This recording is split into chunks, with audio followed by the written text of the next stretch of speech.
10 օր առաջ երբ որ հրապարակվել էր Հայաստանի Հանրապետության տնտեսական զարգացման 2025 թվականի ամփոփ տվյալները, այնտեղ սովորաբար տարին ավարտելուց հետո 40 օրվա ընթացքում է արվում, բայց ավելի ուշ Երամսյա կտրվածքի շրջանակներում ներկայացվում է մի կարևոր ցուցանիշ, ներդրումների մասին ցուցանիշներ։ Եվ նայում ենք ներդրումները 25 թվական, 24 թվական,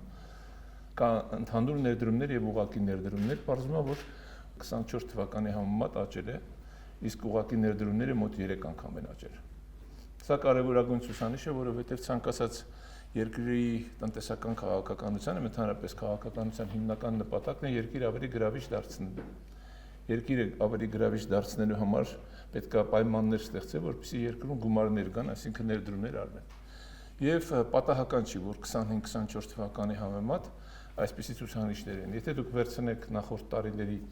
ցուցանիշները, այնտեղ անհամեմատ ավելի վատ պատկեր է, նույնիսկ բացասական, ասենք 24-23-ի համեմատ, 23-22-ի համեմատ մեր ներդրումային պատկերը շատ ավելի վատ էր եւ ներկայանալի չէր եւ կոնկրետ ինձ նաեւ վստահ եմ մասնագետներին շատ անհանգստացնում էր, թե ինչով է պայմանավորված։ Ի վերջո ինչն է պատճառը, որ Հայաստանի Հանրապետությունում ներդրումներ չկա։ Եվ բոլորը միշտ այդ հարցը քննարկելուց, հատկապես տնտեսագետները,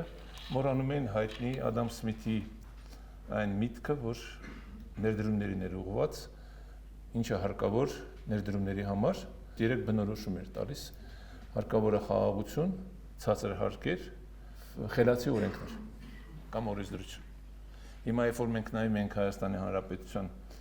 ներդրումների սպասելիքները, մի հարցում մենք միշտ մոռանում էինք, խաղաղությունը մոռանում էինք։ Երկար տարիներ խոսել ենք հարկային քաղաքականության մասին, խոսել ենք օրենսդրության մասին, որ այդ օրենսդրությունը պետք է ավելի հասանելի գրվի, ավելի պարզ գրվի, նույնը վերաբերում հարկային օրենսգրքին, բայց ամենակարևոր գործոնը դա խաղաղությունն է։ Տեսեք, այդ մարդը գրել է 250 տարի առաջ։ Այս տարի նշվում է իր հայտնի հարստության մասին գրքի 250-ամյակը, մի ամիս հետո, եւ դուք այն բախտավորներից եք, որ հնարավորություն կունենաք այդ գիրքը հայերեն կարդալ, որովհետեւ մեր գործատուների միությունը նախաձեռնել եւ հաջողվել է ի վերջո, որովհետեւ մենք ես կոնկրետ նաեւ ձեր տարիքին էի, գիտեինք, որ Ադամ Սմիթը ով է, որովհետեւ մարքսիստական քաղաքականության մեջ որպես քաղաքատնտեսության աղբյուրներից մեկը նշվում էր Ադամ Սմիթը, բայց ցավոք սրտի մենք Ադամ Սմիթի գրքի բնօրինակը կարդալու հնարավորություն չենք ունեցել, նույնիսկ այդ ժամանակ, երբ որ դա սովետական միության, կոմունիստական գաղափարախոսության այսպես հիմնակարներից էր, բայց մեզ այդ հնարավորությունը չի տրվել, պարզապես մեկնաբանություններն էր տրվում, կարմարանձին մտքերը։ Հիմա ամբողջական գիրքը կրնի, կկարդաք, ես վստահ եմ, որ հետաքրություն կառաջացնի, բայց մենք միշտ օգտագործել ենք Ադամ Սմիթի այդ ձևակերպումը, եւ տեսեք, խաղաղություն։ Եվ եթե որ բացատրում եք, թե Հայաստանի Հանրապետությունում ինչի ներդրումներ չկա, պետք չէր հեռու գնալ, պետք չէր մեկնաբանել, ձևակերպումներ տալ, վերլուծել, չկար խաղաղություն։ Իհարկե, այլ կերպ էր ներկայացվում տարիներ շարունակ, փորձում էր դա փոխարինել նրանով, որ գիտեք ինչ կա, հիմա արդեն կայունություն կա երկրում երկար ժամանակ եւ այդ կայունությունը իր արդյունքները կբերի, բայց ես ավելի բաց եմ փակագծեր որոշ, որպեսզի դուք տեղյակ լինեք, ինչի 2018 թվականը մենք ունեցել ենք ժամանակներ տնտեսական աճ, 2000-ական թվականներին նույնիսկ երկնիշ տնտեսական աճ 3 տարի, բայց իրականում երբ որ բացարձակ թվերով եք վերցնում, մեր կյանքում փոփոխություն տեղի չի ունեցել։ Ընդհանուր երկրի կառավարման առումով մեր մոտ դեգրադացիա է գնացել։ Այն երկիրը, որ կար 1991-ին, 95-ի, 2000-ին եւ այն երկիրը, որ կար 2018 թվականին, կառավարման առումով դա բացասական զարգացումներ էր ապրել եւ այդ բացասական զարգացումների արդյունքում մենք ընդհանրապես որպես խնդիր պետք է կարողանանք լուծենք, հասկանանք մենք այս կառավարման համակարգով ենք առաջ գնալու թե ոչ։ Եվ կյանքը ցույց էր տվել 2018 թվականը մինչև որ դա հնարավոր չի, որովհետեւ այն համակարգը, որը ավտորիտար էր, որը կոռուպցիոն էր, որը հիմնականում ուղղված էր մեր հասարակության մեջ մի խմբի բարեկեցությանը բարձրացնելուն, հաջողություն չէր կարող ունենալ։ Այս խնդիրը երբևիցե չէր բարձրացայինվում, որովհետև այդ ժամանակվա իշխանությանը դա այդ թեման ընդհանրապես քննարկելի չէր, բայց երբ որ նայում ենք տարբեր միջազգային համեմատություններ, հատկապես Transparency International կազմակերպության, որը ամեն տարի հրապարակում է կոռուպցիայի ընկալման համաթիվ, մինչև 18 թվականը մեր դիրքերը գնում էր 120-ից 140 երկրների շարքում 18 թվականից հետո միանգամից փոփոխություններ եղավ եւ մենք 65-ից 70 դիրքում ենք գտնվում 200 երկրների շարքում։ Եվ այդ ժամանակ մեր Transparency International ուղղակի համակարգված կոռուպցիոն որպես երկիր էր համարում Հայաստանի Հանրապետությունը։ Հիմա այդպես չի։ Եվ երբ որ հարցադրում ենք անում այդ դեպքում ինչ փոփոխություն է տեղի ունեցել հանրապետությունում, սա մի առանձին թեմա է, որը ես հիմա ինքս փորձում եմ ժամանակ գտնել ցավոք սրտի գիտական աշխատանք անելու համար ինչ որ մի ժամանակ պետք է հանգիստ լինել։ Այստեղ կան դասախոսներ, այստեղ նաև դուք եք, ես վստահ եմ մագիստրատուրայում կամ բակալավրիատի վերջին գոնե կուրսում գիտական աշխատանքով եք զբաղված եւ ձեր թեզերն եք գրում, ուղղակի իմ հիմնական գաղափարները թղթին տալու ժամանակ չեմ գտնում, բայց խոստացել եմ ինքս ինձ, որ բոլոր դեպքերում պետք է ամփոփիչ մի հոդված գրել, որի հիմնական նպատակը համախառն ներքին արդյունքի պաշտպան եւ վերաբաշխմանն է վերաբերում։ Եթե մենք ուզում ենք հասկանալ ինչ է տեղի ունեցել մինչև 18 թվական եւ 18 թվականից հետո մենք պետք է գնահատական տանք։ Ինչի արդյունքում է այսօրվա Հայաստանի Հանրապետությունում տնտեսական այսպիսի զարգացում տեղի ունենում։ 2021 թվականին համախառն ներքին արդյունքի աճը եղել է 5.8%, 2022-ին 12.6%, 2023-ին 8.3%, 2024-ին 5.9%, 2025 թվականին 7.2%։ 5 տարվա միջինը եղել է 7.9%։ Աշխարհում 1.2-1.5 մաքսիմում։ Այս տարվա կանխատեսումները ավելի վատ են։ Ինչի հաշվին է տեղի ունեցել սա։ Այս խնդիրն է, որի պատասխանը պետք է տալ, տեղի ունեցել շատ սովորական բան։ Երկրի նոր ղեկավարությունը իր տնտեսական քաղաքականության հիմնական ուղղությունը վերցրել է, որպեսզի այդ հասարակական արդյունքի բաշխման արդյունքում ներառականություն ապահովի եւ ավելի շատ մարդիկ օգտվեն այդ նոր ստեղծված արժեքից։ Տեսեք, աշխատատեղերը ավելացել, կենսաթոշակը ավելացել, աշխատավարձը ավելացել, ներդրումները ավելացել, սոցիալական համակարգում անհամեմատ առաջընթացներ են եղել այն առումով, որ ավելի շատ մարդիկ են օգտվում սոցիալական ծրագրերից, տնտեսության մեջ մեծ փոփոխություն ա եղել եւ տնտեսության մեջ ներգրաված մարդիկ, գործարարները, ֆերմերները սկսել են ավելի շատ մարդիկ օգտվել եւ երբ որ այս սրա մասին խոսում եք ու ասում եք այս սա է պատճառով է տեղի ունեցել, սկսում եք արդեն իսկապես հասկանալ, որ կարևորագույն ամենակարևորագույն փոփոխությունը, որ տեղի է ունեցել, դա հենց պետական քաղաքականության մեջ է, եւ պետական կառավարման համակարգի փոփոխության մեջ է։ Նորից եմ կրկնում, հասարակական նոր ստեղծված արդյունքից սկսել են օգտվել ավելի շատ մարդիկ։ Եվ դրա ապացույցը այն է, ինչի մասին որ ես խոսում եմ, եւ հետագա զարգացումների առումով, երբ որ մենք քննարկում ենք հիմա այդ հարցերը, ինչ պետք է անենք ապագա 5 տարիների ընթացքում։ Առաջին հերթին իհարկե պետք է կարողանանք ներդրումային իրավիճակը գրավիչ դարձնել Հայաստանի Հանրապետությունում եւ պետք է կարողանանք հասկանալ համաշխարհային տնտեսության զարգացման միտումները ինչպիսին են։ Իսկ որ հիմա համաշխարհային տնտեսությունը ընդհանրապես այդ տրամաբանությամբ է զարգանում, քան 5-10 տարի առաջ, տեսեք ինչ թվեր եմ ասում։ Չեմ ասում 20 տարի առաջ, չեմ ասում 30 տարի առաջ, ասում եմ 5-10։ Այսինքն մենք մի իրավիճակում ենք գտնվում, մենք հիմա այն մարդիկ ենք, ովքեր այդ համակարգում ստեղծողներն են եւ դրանից օգտվողները։ Եվ այս առումով ինչ պետք է անի Հայաստանի Հանրապետությունը, ինչ հնարավորություններ ունի, այս հարցի պատասխանը պետք է տալ, եւ այդ հարցի պատասխանը տալու կարևորագույն գործիքը դա նախ եւ առաջ Հայաստանի Հանրապետությունում եւ իր շրջապատում հարևան երկրների հետ տարածաշրջանում հարաբերությունների հստակեցումն է։ Եվ պատահական չի, որ կառավարությունը այսօրվա եւ քաղաքական թիմով պատասխանատու է, ինքը իր վրա այդպիսի համարձակություն եւ խիզախություն վերցրեց եւ խաղաղության դոկտրինն է առաջ տանում։ Եթե վերցնենք Հայաստանի Հանրապետության արտաքին գործերի նախարարության 24 թվականի քաղաքականության հիմնական ուղղություններից մեկը դա իր կողմից հրապարակված խաղաղության խաչմերուկի գաղափարն էր։ Վերջում ես մի այսպիսի սլայդ կա ցույց կտամ, որպեսզի դուք ավելի տեսանելի լինի եւ դրանով ավելի ամբողջական գնահատեք, որ Հայաստանի Հանրապետությունում այսօրվա վարվող քաղաքականությունը եւ քայլերը դրանք պատահական չեն։ Դրանք նախորդ մշակված, քննարկված, հաստատված նաեւ քաղաքական որոշման արժանի են եղել։ Եվ երբ որ 22 թվականին ռազմական գործողություններից հետո երկօրյա պատերազմական գործողություններից հետո որ տեղի ունեցավ Սյունիքում, Գեղարքունիքում եւ Ջերմուկում հստակ մի խնդիր բարձ դարձավ, որ մենք մեր հարցերը պետք է ինքներս լուծենք։ եթե մենք ապավինում ենք այլ ուժերի, պետությունների եւ մենք ակնկալիքներ ունենք 22 թվականին, որ հարձակումը տեղի ունեցել Հայաստանի Հանրապետության վրա, այդ ժամանակ ըստ մեր պայմանավորվածությունների ՀԱՊԿ-ը պետք է արձագանքեր եւ համապատասխան ռազմական օգնություն կամ աջակցություն կամ նույնիսկ մեր հետ պատերազմական գործողությունների մեջ մտներ հարևան Ադրբեջանի հետ։ Բայց վստահ եմ, որ դուք տեղյակ եք կամ եթե տեղյակ չեք, մեկ անգամ եւս կրկնեմ, որ ՀԱՊԿ-ը այդ պատասխանատվության տակ չմտավ, ինքը փորձեց դա հիմնավորել նրանով, որ քանի որ Հայաստանի Հանրապետության տարածքը հայտնի չի, ինչ սահմաններում է, այսինքն 29743 կիլոմետրի շրջանակներում մենք համաձայնագիր ենք ստորագրել եւ դարձել ՀԱՊԿ-ի անդամ, բայց հիմա մեզ գալիս ասում են, գիտեք ինչ կա, այդ 29743 կիլոմետրը կասկածելի է։ Մենք հասկացանք, որ մենք խնդիր ունենք լուծել եւ այդ խնդիրը պետք է ինքներս լուծենք։ Ուրիշին պետք չի ապավենել, մենք ինչ ձևով պետք է լուծենք եւ մենք ճանապարհներ ենք փնտրում եւ այդ ճանապարհները հիմնականում ինչի հանգեցինք նրան, որ մեր հարևանները մեծ վերապահումներ ունեն Հայաստանի Հանրապետության վարած արտաքին քաղաքականության եւ վերապահումը կայանում է նրանում, որ մեզ այսինքն մեր քաղաքականությունը իրենց մոտ կասկածներ է առաջացնում, որ մենք պահանջատիրական առաջին հերթին քաղաքականություն ենք վարում։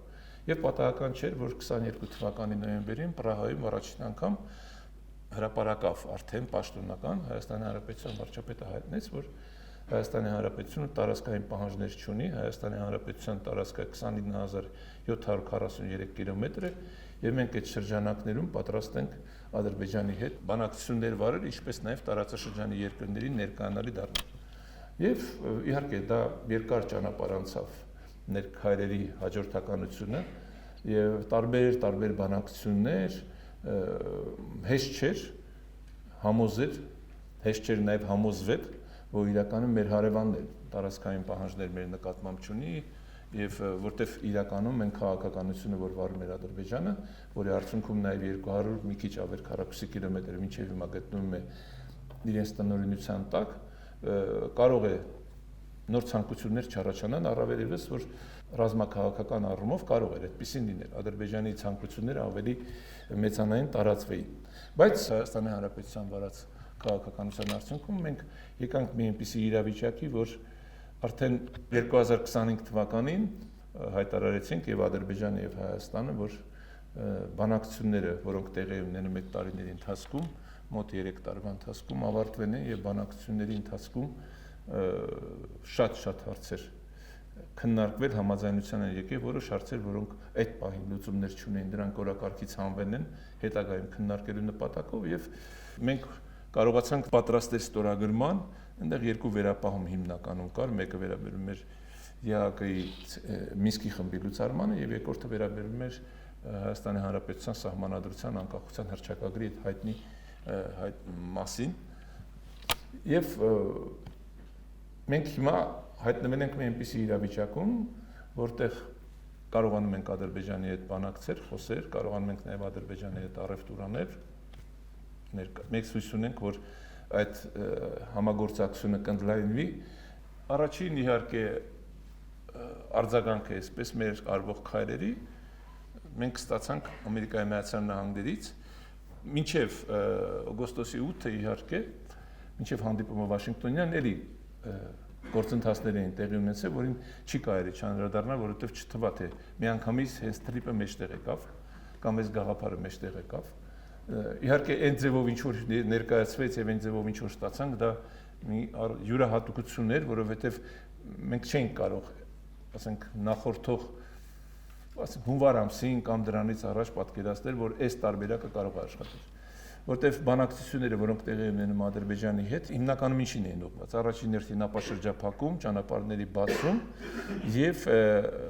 ամենաշատ Ադրբեջանին հետաքրող թեման էր, թե ինչպես պետք է տեղի ունենա Մեղրիով անցնող ճանապարհի, ավելի շուտ ինչ կարգավիճակ պետք է ունենա Մեղրիով անցնող ճանապարհը, որտեղ նախատեսում էր եւ երկաթգիծ եւ ավտոմոբիլային ճանապարհ, եւ այդ կարգավիճակի շրջանակներ, հենց կարգավիճակներ ինքը քննարկման առարկա դարձավ, որտեղ Ադրբեջանը այսպիսի խնդիր էր դրել, որ իր քաղաքացիները պետք է ազատ երթևեկելու այդ ճանապարհից օգտվելու հնարավորություն ստանան, ինչպես եղել է նախկինում խորհրդային միության ժամանակ, մենք ենք այդ հարցը օրակարգում դրել, մեր քաղաքացիներ պատասխան ձևով պետք է կարողանան օգտվել այդ ճանապարհից եւ ձևերը պետք է մշակեն, այսինքն եթե քաղաքական համաձայնություն կար, իսկ քաղաքական համաձայնությունը կար, պետք է տեխնիկական լուծում տար, մաքսիմում այնպիսի պայմաններ ստեղծել, որ մեր քաղաքացիները եւ Ադրբեջանի քաղաքացիները քիչ անհարմարություններով կարողանային այդ սահմանը անցնել։ Հիմա դուք էլ եթե օգտվում եք, ասենք, հիմնականում արաբական էմիրությունների օդանավականներից, ովքեր օգտվում են, հիմա եվրոպականներ են համարել այդպես սկսում, այն քաղաքացիների համար, ովքեր բիոմետրիկ կենսաչափական անձնագիր ունեն, դուք անցնում եք սահմանը, չեք էլ զգում, որ անցել եք։ Ուղղակի ձեզ մի անգամ այսպես սկան են անում, ամբողջ դեմքով եւ ամեն ինչով, եւ դուք մնում եք այդ երկրի համակարգչային բազայում եւ երբ որ հաջորդ անգամ արդեն անցնում եք, ձեզ ոչ ոք չի հարցնում։ Եթե իհարկե արտառոց բաներ ձեր հետ տեղի չի ունեցել, եթե դուք ինչ որ խախտումներ չեք արել եւ այլն, բայց սովորական մարդ որպես եթե անցնում է, իրեն ոչ ոք չի հարցնում։ Նույնը մենք պատկերացնում ենք, որ այդ ամեն ինչը կարող ենք անել նաև հայ-ադրբեջանական սահմանում մեր եւ Ադրբեջանի քաղաքացիների սահմանը անցնելու հետ կապված, նույնը կարելի է անել նաև բեռների տեղափոխման ժամանակ էլի այդ նույն ձևով։ Այսինքն տեխնիկապես խնդիրը լուծելի էր, բայց քանի որ որոշակի անվստահություն կար, որը շատ բնական է, ես չեմ ասում այդ անվստահությունը հիմա վերացել է, չէ։ Դեռևս այդ անվստահությունը կա եւ այդ անվստահությունը ընթացքում կփոխվի, ես վստահ եմ, եւ այս տնտեսական համագործակցություն դրան նպաստող գործոններից մեկն էր։ Բայց մինչև այդ 25 թվականի հունվարի 14-ին, եթե չեմ սխալվում, տեղի ունեցավ Միացյալ Նահանգների եւ Հայաստանի Հանրապետության արտգործնախարարների հանդիպում, դեռևս Թրամփի վարչակարգը ամբողջական իր աշխատանքային գործունեությունը չէր ծավալել, նա հունվարի 20-ին այդպես ընդունված Միացյալ Նահանգների օրենքներով նախկին, այսինքն ադմինիստրացիա եւ Հայաստանի Հանրապետության միջև ստորագրվեց ռազմավարական համագործակցության մասին փաստաթուղթ, որը իհարկե քննադատության արժանացավ ընդդիմության կողմից եւ շատ բանախոսների կամ քաղաքական վերլուծաբանների կողմից, որ ինչու եք դուք նախորդ գնացող ադմինիստրացիայի հետ համաձայնագիր ստորագրում, բայց մի կարևոր հանգամանք մոռանում են, որ Միացյալ Նահանգների երկրներից է, որ ինստիտուցիոնալ է աշխատում, այսինքն նախորդը եւ ներկան, եթե տվյալ երկրի շահերը համընկնում են, կարևոր չի։ Եվ դա այն սկիզբն էր, որ հետագայում արդեն քննարկումների ժամանակ Ադրբեջանի եւ Հայաստանի եւ Միացյալ Նահանգների պաշտոնյաների միջև վերեց այն գաղափարին, որ եկեք գիտեք ինչ կա, մի հատ պատրաստեք համաձայնագիր ստորագրենք,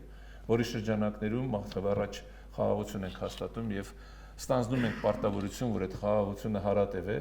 եւ այդ խաղաղության պարտավորություն ստանձնելու մեջ ինչ նախապայմաններ կան, որոնց դեպքում դուք կարող եք ստանձնել այդ պարտավորությունը եւ առաջին հերթին հենց քննարկում էր խաղաղության հաստատելու հետ կապված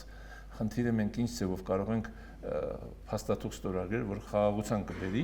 եւ այդ փաստաթուղթը ստորագրվեց, նախաստորագրվեց Միացյալ Նահանգներում 2025 թվականի օգոստոսի 8-ի հայտնի հանդիպման ժամանակ Վաշինգտոնում եւ այստեղ պետք է առանձնահատուկ նշել Միացյալ Նահանգների նախագահի անձնական դերը, որովհետեւ իր նախաձեռնություններ, իր պատասխանատվություններ այս պայմանավորվածությունների մեջ շատ առանձնահատուկ կարեւորություն ունի հատկապես Հայաստանի Հանրապետություն եւ Միացյալ Նահանգների միջև եղած պայմանավորվածություն,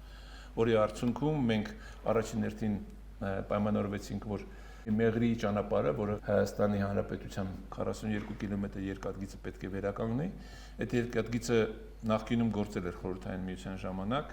դրանից ձեր ծնողները հաստատ կամ ավելի մեծերը օգտվել են, նրանք կարող են հաստատել, ես ինքս այն մարդկանցից եմ, որ այդ ճանապարհից շատ եմ օգտվել, որպես Սյունիքում ծնված այդ մինչև 10 տարի ապրած մարդ եւ հետագայում էր հնարավորություն ունեցել եմ ինքը շատ հարմարավետ ճանապարհ էր հիմա ովքեր որ գնում են դեպի Մեղրի կամ դեպի Մեղրի ավելի շուտ կապան Մեղրի Գորիսից հետո այդտեղ իրենք շատ կարող են գնահատել թե ինչ բարդ ճանապարհ է աշխարհագրական ռելիեֆի առումով եւ այդ ճանապարհը ուղիղ ճանապարհ էր Արաքսի զուգահեռ ընդամենը 180 կիլոմետր ամբողջությամբ ես նկատում եմ Երասխից մինչև Մեղրի եւ այնտեղ ինքը կոմունիկացիոն առումով շատ հարմարավետ է, բայց պատերազմի հետ կապված, Ղարաբաղյան պատերազմի հետ կապված փակվել էր այդ ճանապարհը հենց առաջին իսկ օրերին, բայց ավելի վատ երևույթ էր տեղի ունեցել 2003-4 թվականներին, այդտեղ այդ 42 կիլոմետր երկաթգիծ ուղղակի դեմոնտաժվել է, գոյություն չունի։ Այսօր եթե որևիցե մեկը փորձի այդ ճանապարհը անցնել, ոտքով է դժվար անցնում։ Պայմանավորվածությունն նրանում էր, որ Միացյալ Նահանգների եւ Հայաստանի Հանրապետության կողմից ստեղծում է կազմակերպություն եւ այդ ճանապարհի վերականգնման համար եւ անուններ հենց դրեցին TRIP եւ խաղաղություն կամ մեջը եւ տնտեսություն կամ մեջը եւ իհարկե նաեւ նախագահ Թրամփի անունը անպայման մենք ինչ որ ձևով ուզում ենք ամերիկացիների հետ միասին որ ինքը անվանը հետ ինչ որ առնչություն ունենա եւ որոշեցինք որ TRIP անունը դրվի եւ սա արդեն հիմա մենք այդ ուղղությամբ աշխատանքներ ենք կատարում ես ձեզ ասեմ որ բավականին ինտենսիվ աշխատանքներ են կատարում այդ ճանապարհի կառուցման այս պահին զուտ իրավաբանական եւ ինժեներոտեխնիկական ուսումնասիրությունների փուլում է գտնվում ինքը ժամանակատար է բայց ինքը ամենակարևորներից է որովհետեւ մնացած հարցը զուտ ֆիզիկապես այդ երկաթգիծը կառուցելը շատ ավելի հեշտ եւ արագ տեղի կունենա բայց մինչեւ այդ պետքա շատ հստակ պայմանավորվածություններ մենք ունենանք թե ինչ պարտավորություններ ունի Հայաստանի Հանրապետությունը ինչ պարտավորություն ունի Միացյալ Նահանգները եւ այդ պարտավորությունների շրջանակներում մենք պետք է կարողանանք արագ գործողություններ անել, բայց ինչն է հետաքրքիր, ես ինչ որ առումով մասնակից եմ այդ քննարկումներին, թվում էր թե ամենահեշտ գործն է երևի դա, ավելի բարդ գործ է այդ կառուցելու, մամուլում էր հրապարակումներ կան, քաղաքական շահարկումներ կան, որ չի լինի այդ աշխատանքը կանգնելա, ակտիվ չի, չէ։ Եվ իրականում չերևացող բայց բավականին աշխատատար մեծ աշխատանք է կատարվում եւ կարծում եմ մոտ ժամանակներս արդեն հրապարակային տեղի կունենա այդ փաստաթղթի ստորագրումը, որը նաեւ կազդարարի արդեն կոնկրետ շինարարական աշխատանքի սկիզբը, արդեն ես ձեզ ասեմ, որ Միացյալ Նահանգները սկզբնական ներդրումը կատարել են $140 միլիոն, ինքը ամբողջ աշխատանքը նախնական մոտ $500 միլիոն է պահանջում, բայց Միացյալ Նահանգները ցանկանում են, որ դա ոչ թե պետական միջոցներով լինի, այստեղ Հայաստանի Հանրապետությունը իր ներդրումը ունի, այլ միայն նաև մասնավոր ներդրումներ, այդտեղ նաև մենք որոշակի սահմանափակումներ ենք դրել, որոնք ընկալվել եւ հասկացվել են Ամերիկայի մեր գործընկերների կողմից, բայց տեսանելի է այդ ամեն ինչը վստահ եղեք, որ դա Հայաստանի Հանրապետության ամբողջ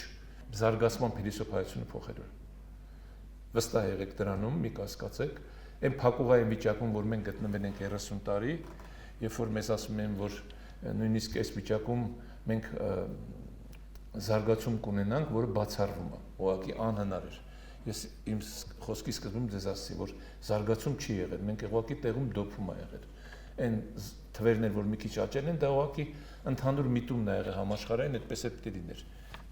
Բայց ընդհանրապես եթե մենք զարգացման մասին ենք խոսում, եթե մենք այսպիսի ծրագիր չենք կարողանում իրականացնել, կարող ավելի լավ ծրագիր գաղափարներ լինի, չեմ բացառում։ Բայց ամենակարևորը քաղաքական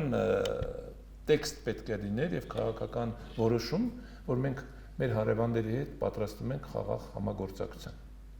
Մենք եթե սրան պատրաստ ենք, ուրեմն իսկապես մեր զարգացման փիլիսոփայությունը փոխվում է։ Եթե մենք դրան պատրաստ չենք, մեր զարգացման փիլիսոփայությունը այլ ուղղությամբ է գնում։ Եթե դուք պատրաստ եք խաղաղության, դուք դրիվ այլ տրամաբանությամբ եք սկսում զարգանալ։ Եթե դուք խաղաղության պատրաստ չեք, ուրեմն պետք է պատրաստվեք այլ բանի։ Իսկ այլ բանի պատրաստվելու համար դուք պետք է կարողանաք ռեսուրս ունենալ։ Մենք այդ ռեսուրսը չունենք։ Այսինքն եթե մենք այդ ռեսուրսը չունենք, ուրեմն պետք է գնանք մեկի դուռը։ Ասենք գիտես ինչ կա այդ գործողությունն անելու համար մեզ ռեսուրս տուր։ Բայց այդ տրամաբանությամբ մենք մինչև 18 թվականը ապրել ենք։ Մինչև 20 թվականն ենք ապրել։ Եվ այն կորուստները, որ ունեցել ենք ցավալի, շատ ցավալի, հատկապես մարդկային, եղել է այն նախկին փիլիսոփայության, տնտեսական քաղաքականության, եւ ընդհանրապես քաղաքականության հետևանք։ Եվ այդ պատճառով էր, որ նաեւ քննարկումները հիմնականում 20 թվականից 21 թվականից հետո հենց միտված էին նրա, որպեսզի մենք կարողանանք ինքներս մեր մեջ հաղթահարել են վախերը, են վտանգները, որոնք կային, բայց դրանց հաղթահարման ձևերն էլ պետք է գտնեինք։ Եվ այդ ամեն ինչը հաղթահարելով մենք կարողացանք գտնել այն ձևը, որով հիմա մենք առաջնորդվում ենք։ Եթե կան իհարկե ավելի լավը լուծումներ, խնդրեմ, բայց բոլոր դեպքերում մի բան հայտնի է։ Հարևանների հետ կռվել բացառել։ Հարևանների հետ պետք է միայն խաղաղ ապրել։ Դա վերաբերում է եւ մեր կենցաղում, եւ մեծ քաղաքականության մեջ։ Եվ հաջորդը, որ այս պայմանավորվածությունները ձեռք բերվեցին, իհարկե արհեստական բանականության կենտրոնի մասին է խոսքը, որի մի փոքրիկ, շատ փոքրիկ մասը գտնվում է ձեր համալսարանում։ Դա շատ մի փոքրիկ մասն է։ Հաջորդը արհեստական բանականության այդ պայմանավորվածության շրջանակներում այս կիսահաղորդիչները որ կան, որի հնարավորությունը մեզ տրվել է,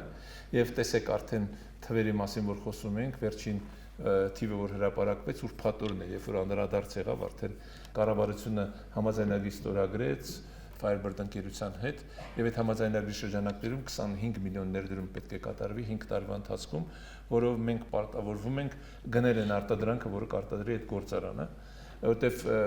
մինչև այդ 300 միլիոն ներդրման մասին էր արդեն հրապարակային խոսվել, տարբեր ֆինանսական կազմակերպություններ իրենք համաձայնագիր են ստորագրել եւ պարտավորվել էին ֆինանսավորել եւ ես տեղակ եմ ավելին ասեմ, դες հետաքրքիր է։ Սկզբնական փուլում էլի որոշակի այսպես անվստահություն կար, հիմա դրանից հետո շատ ֆինանսական կազմակերպություններ ցանկացել էին մասնակից դառնալ այդ բաժնետոմսերը առնել, բայց դա ես կարծում եմ հրապարակային ընկերություն ալիներ եւ այդ հրապարակային ընկերությունը, երբ որ ինքը հրապարակի նաեւ իր բաժնետոմսերը ազատ վաճառք ալիները դրանից կարող են օգտվել, բայց ինքը շատ ներկայանալի, շատ կարեւոր մի նախագիծ է, արդեն աշխատանքները սկսվել են, դա Հրազդանի եւ Գագարին քաղաքների մեջտեղում համարյա անկնում Այնտեղ նաև մի հատ ուրիշ կենտրոն է ստեղծվել արհեստական բանականության, էլի որը օգտվում է Nvidia ընկերության կիսահաղորդիչներից, բայց մի քիչ ավելի այլ մակարդակի, սա առանձին ընկերություն է, որը կապ չունի Firebird ընկերության հետ։ Այսինքն ստացվել է, որ ինքը Հայաստանի Հանրապետությունը դարձել է գրավիչ, եւ մենք հիմա պետք է կարողանանք այդ ենթակառուցվածքների հարցը լուծել։ Այսինքն մենք էլեկտրոէներգիայի մատակարարման ու այդ էլեկտրոէներգիան պետք է լինի շատ որակով բարձր։ Ինքը ընդհանրապես երբ որ նայում ենք այսօրվա ժամանակակից տեխնոլոգիաներին, էլեկտրոէներգիա, բայց մի ուրիշ խնդիր է պրոբլեմ առաջացնում ձեր այս սենյակում, որտեղ որ այսօր ես էլ էի գտնվում, համակարգչի, սուպեր համակարգչի, այնտեղ արդեն զգացվում է։ Աղմուկը մեկն է, ձայնային, երկրորդը տաքության հարցը։ Ինչ պետք է օգտագործել։ Արդեն քննարկում ենք, որ ջերմոցներ կարելի է ստեղծել կամ ջեռուցում, ընդհանրապես այդպես է, որտեղ որ կա ջերմային կայաններ, ընդհանրապես էլեկտրոէներգիայի հետ կապված հովացման խնդիրն է, որը աշխարհի խնդիրներից մեկն է եւ պատահական չի, որ հենց սուպեր համակարգիչներ աշխատում են ստեղծել որոշակի բարձրադիր վայրերում, որտեղ որ ջերմաստիճային տատանումները շատ ավելի քիչ լինեն, չնեն բարձր մինուս պլյուսի տարբերությունը քիչ լինի եւ այդ առումով այն միջավայրը, որտեղ որ հիմա տեղադրվել է Սևանի, այսպես ասենք, ավազանում, ինքը բավականին համապատասխանում է նրան, ինչի մասին, որ ես հիմա խոսում եի։ Եվ տեսեք հիմա ինչ ներդրումներ է կատարել պետությունը բարձր տեխնոլոգիական բնագավառում, որպեսզի կարողանանք իսկապես զարգացում ապահովել։ Տեսեք, 2024 թվականին տարեկան աճը եղել է 11.9%, հիմա մենք մոտ 2 միլիարդ շրջանառություն ենք ապահովում,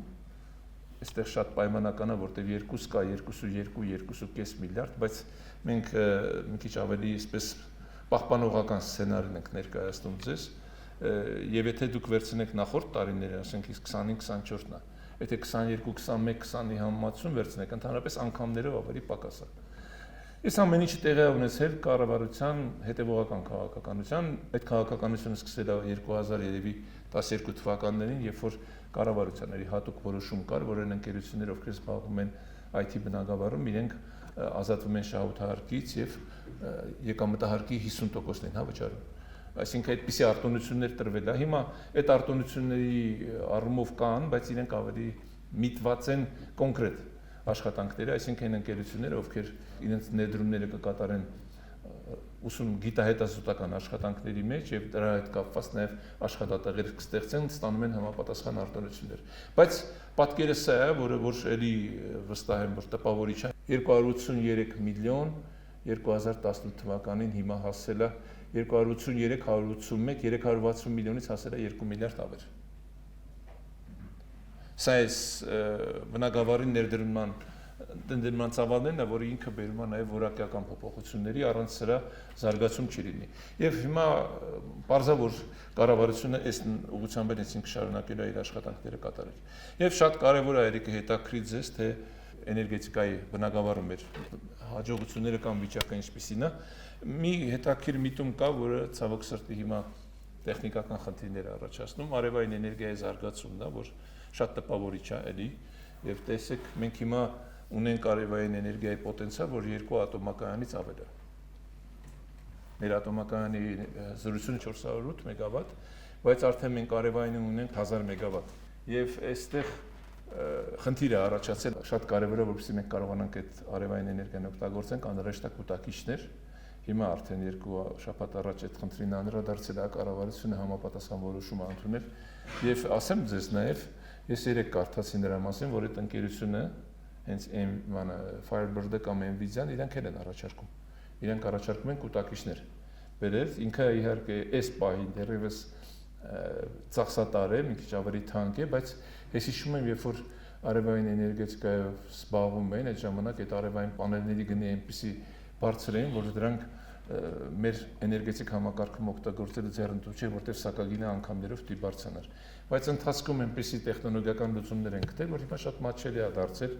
եւ հասանելի է դարձել եւ նաեւ ձեռնտու է։ Մենք ապագան էներգետիկայի զարգացման տեսնում ենք հիմնականում այսպես երկու ուղղությամբ ատոմային մոդուլյար եւ արևային էներգետիկա։ Սա էլ է TRIP նախագծի կամ ամերիկյան մեր համաձայնագրերի մի մասն է եւ դրա պատճառով ես որոշեցի նաեւ ավելի մանրամասն անդրադառնամ, եթե ձեզ հետաքրի այս խնդիրներին եւ իհարկե հաջորդը, որ տարվա ընթացքում կարեւոր իրադարձություն որպես մեր կյանքում տեղի ունեցավ, առաջին անգամ էր, որ Հայաստանի Հանրապետությունը այցելեց Միացյալ Նահանգների փոխնախագահ պաշտոն, ընդհանրապես պաշտոնյա, մինչ այդ ամենաբարձր պաշտոնյան, որ այցելել է, դա պետքարտուղարի մակարդակով էր տեղի ունեցել։ Գնահատել է նաեւ այցելությունը պարոն Վենսի այն առումով, որ ինքը այս ծրագրին իրականացմանը առանձնակի իր այցելությունը դրան էր վերաբերում, որ առանձնակի ուշադրություն է դարձվում Միացյալ Նահանգների կողմից եւ բացի դա իր ներկայությամբ տեղի ունեցան նաեւ մի քանի համաձայնագրերի ստորագրում, առաջինը իհարկե Firebird-ի հետ պայմանավորվածությունն էր, երկրորդը ռազմական համագործակցություն, եթե հիշում եք, այդտեղ ԱԹՍ շատ ժամանակակից, գերժամանակակից ուղղահայաց թռչող, ես ձեզ ասեմ, որ Միացյալ Նահանգները ոչ բոլոր երկրներն է ռազմական արտադրանք վաճառում, սահմանափակումները, եթե մենք 2 տարի առաջ քննարկեինք, իսկ 4 տարի առաջ, երբ որ ես նախարար էի աշխատում 21 թվականին, երազեր կարելի էր, որ Միացյալ Նահանգներից կարելի է ռազմական տեխնոլոգիա առնել կամ ռազմական արտադրանք, ուղղակի անհնար էր։ Մերժվում էր, որովհետև հիմնականում Հայաստանի Հանրապետության նկատմամբ ինչ որ հարաբերությունների առումով սահմանափակումներ կար։ Հա կար տնտեսական համագործակցության, կար համագործակցություն ժողովրդավարության եւ այլ շրջանակներում, բայց ռազմական առումով համագործակցության այդ հնարավորությունը բացառվում էր։ Նույնը վերաբերում է իմիջիայլոց Ֆրանսիային, նույնը վերաբերում է նաեւ Հնդկաստանին, հիմա նույնը վերաբերում է եվրոպական առաջատար մի քանի երկրներ, ովքեր ռազմական արտադրանք են թողարկում, այսինքն մենք հիմա այդպիսի մեծ հնարավորություն ենք ստացել եւ այսօր Ամերիկայի Միացյալ Նահանգների փոխնախագահի այցելությունը մենք գնահատում ենք նաև այդ տրամաբանության մեջ։ Այդ համաձայնագիրը, որը նաև որի մասնակից էր նաև Միացյալ Նահանգների փոխնախագահը, ինքը մեկ անգամ եւս մեզ ուղղակի հաստատում ավելի շուտ այն տեսակետը, որ խաղաղության պայմաններում մենք իրապես մեծ հնարավորություններ ենք ստանում։ Եվ այդ հնարավորությունները հիմնականում դրա զարգացումը եւ այդ հաջողությունները արդեն պայմանավորված են լինելու միայն եւ միայն մեզնից։ Ինչքանով ենք մենք ի վիճակի մեր գիտելիքով, մեր կարողություններով, մեր ձեռքբերումներով մենք կարողանանք այդ ամեն ինչը մեր կյանքում օգտագործելի եւ կիրառելի դարձնել։ Մենք իրականում այն երկիրն ենք, որ այսօր շատ գրավիչ ենք, այսօր շատերն են հետաքրում մեր երկրով, ես դες ոչ թե եկել եմ գովաբանել Հայաստանի Հանրապետություն, այլ ուղղակի ներկայացնել ինչ որ կա։ Ես նույնիսկ պակաս եմ ասում, չեմ ասում այն ծրագրերի մասին, որոնք դեռևս վերջնականապես համաձայնեցված չեն, որտեղ նույն կոնկրետ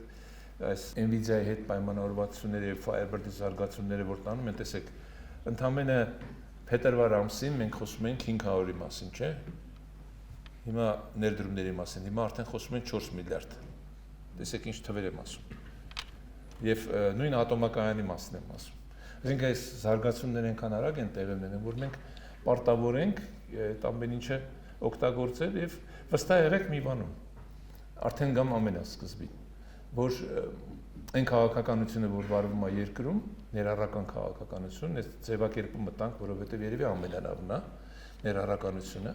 եւ ավելի ամբողջական է ներկայացնում, դրանք հասանելի են լինելու Հայաստանի Հանրապետության բոլոր քաղաքացիներին։ Եվ Հայաստանի Հանրապետության բոլոր քաղաքացիներն են իրենք մաշկի վրա զգալու, իրենց առօրյայում զգալու, որ ինչ է նշանակում խաղաղ ապրել, ինչ է նշանակում այդ խաղաղ պայմաններում հարևանների առավելությունները օգտագործել, ինչու՞ չէ, նաև սեփական առավելությունները հասանելի դարձնել այդ երկրների, այդ երկրների քաղաքացիների համար, որտեղ փոխադարձաբար է լինում դա։ Եվ այդ մեր պայմանավորվածությունները, որոնք մենք կնքեցինք Ադրբեջանի հետ, մի քանի հիմնական սկզբունքներ կար։ Այս սկզբունքներից մեկը տարածքային ամբողջականություններ, փոխադարձելություններ, իրավասություններ, եւ այս պայմանավորվածությունները հենց ընկալելի էին երկու կողմից, որոնք էլ հնարավորություն տվեցին, որովհետեւ մենք կարողանանք սա դարձնել իրականություն։ Սա այն պատկերն է, որ խաղաղության խաչմերուկ ծրագրին է վերաբերում։ Այս խաղաղության խաչմերուկ ծրագրի, երբ որ մենք նախաձեռնեցինք, շատերը մեզ էլի քննադատում էին, ինչ եք ասում, հաշվարկ կա, սրատակ չկա, ոնց կարող է Հայաստանի Հանրապետությունը այսպիսի գրավիչ դառնալ, բայց հիմա երբ որ այսօրվա իրավիճակն ենք քննարկում, տեսնում ենք, որ իսկապես լավագույն ձևն է եւ լավագույն միջոցն է Հայաստանի Հանրապետության ներկայացնելու։ Մենք առանձնապես ոչինչ չենք արել։ Ուղղակի համարձակություն ենք ունեցել որպես Հայաստանի Հանրապետություն ներկայացնել, որ մենք այսպիսի ծրագիր ենք ուզում, այսինքն սահմանները բացում ենք եւ փորձում ենք իրար հետ դառնալ համագործակցող երկրներ, այսինքն կոնֆլիկտից դուրս են գալիս ենք համագործակցության դաշտ եւ այս պայմաններում սա շատ տեսանելի է, որպեսզի դուք կարողանաք գնահատել, ասենք պատկերացնեք, թե ինչ է նշանակում Հայաստան տարբեր ուղղություններով, եթե դուք նայեք արևմուտք, արևելք, հյուսիս, հարավ, ինքը ինչքանով ու տեսեք ինչն է հետաքրքիր։ Երբ որ չկա Հայաստանը եւ Հարավային Կովկասը, այդ թվում Ադրբեջանը եւ Վրաստանը, այս կապը կտրվում է։ Այսօրվա վիճակով գոյություն ունի, այն ինչ որ կա, բայց դրանք կապող օղակը դառնում է Հարավային Կովկասը։ Եվ եթե մի քիչ ավելի պատմության հետ ենք դառնում պատմությանը, սա մետաքսի ճանապարհն է։ Մենք ընդհանրապես մետաքսի ճանապարհի այս ճյուղը ներկայացրել ենք որպես քաղաքական հայտ ենք ներկայացրել, որ եկեք սրանով մտածենք, այս ծրագիրը իրականացնենք, անունը դրենք խաղաղության խաչմերուկ եւ հիմա զբաղված ենք այդ խաղաղության խաչմերուկի իրականացմամբ եւ Միացյալ Նահանգների նույնիսկ բարձրաստիճան պաշտոնյաներ, այդ թվում նաեւ եւ Թրամփի մոտ եւ Վենսի մոտ արդեն դրանք դարձել են առօրյա խոսակցություն, որ մենք համագործակցում ենք այդ խաղաղության խաչմերուկի հետ։ Մենք նոր տարվան